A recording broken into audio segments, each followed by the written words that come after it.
Hi friends, welcome to NihaMom channel. இன்றைக்கி நம்ம சேனலில் என்ன பார்க்க போகிறோம் அப்படின்னா, தேங்காய் துருவல் எப்படி ஃப்ரிட்ஜில் ஸ்டோர் பண்ணுறது அப்படின்னு தான் பார்க்க போகிறோம்.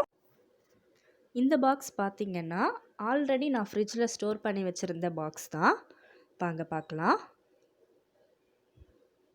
ஃப்ரிட்ஜ்லேருந்து உடனே எடுத்தால் யூஸ் பண்ண முடியாது, ரொம்ப ஃப்ரீஸ் ஆகி கட்டி மாதிரி இருக்கும். நான் எப்படி ஸ்டோர் பண்ணியிருக்கேன்னு பாருங்கள். இது பார்த்திங்கன்னா வாழை இலை தான்.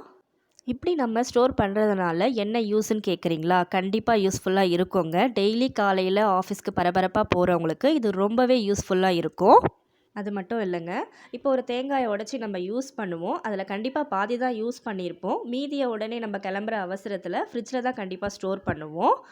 அது பார்த்திங்கன்னா அப்படியே ஃப்ரிட்ஜில் ஒரு 2 நாளைக்குள்ளே ட்ரை ஆகிடும். அது அப்படியே வீணாக தான் போகும். எனக்கு அது மாதிரி நிறைய தடவை நடந்திருக்கு.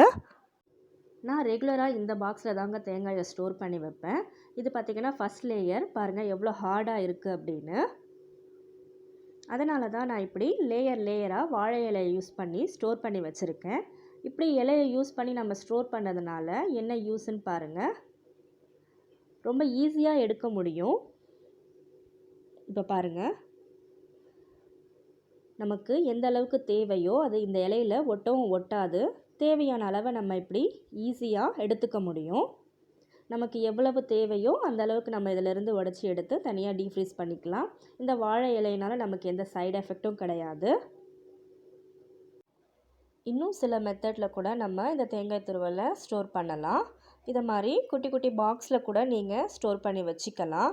கண்டிப்பாக வாழை இலை போட்டு ஒரே பாக்ஸில் தான் ஸ்டோர் பண்ணணுமா அப்படின்னு கேட்டால் கண்டிப்பாக இல்லைங்க. இது மாதிரி குட்டி குட்டி பாக்ஸில் கொஞ்சம் கொஞ்சமாக போட்டு கூட நீங்கள் ஸ்டோர் பண்ணி வச்சுக்கலாம்.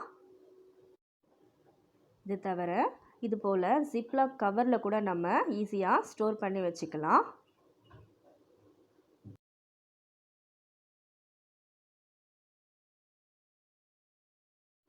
என்னங்க, இந்த டிப்ஸ் உங்களுக்கு யூஸ்ஃபுல்லாக இருக்கா?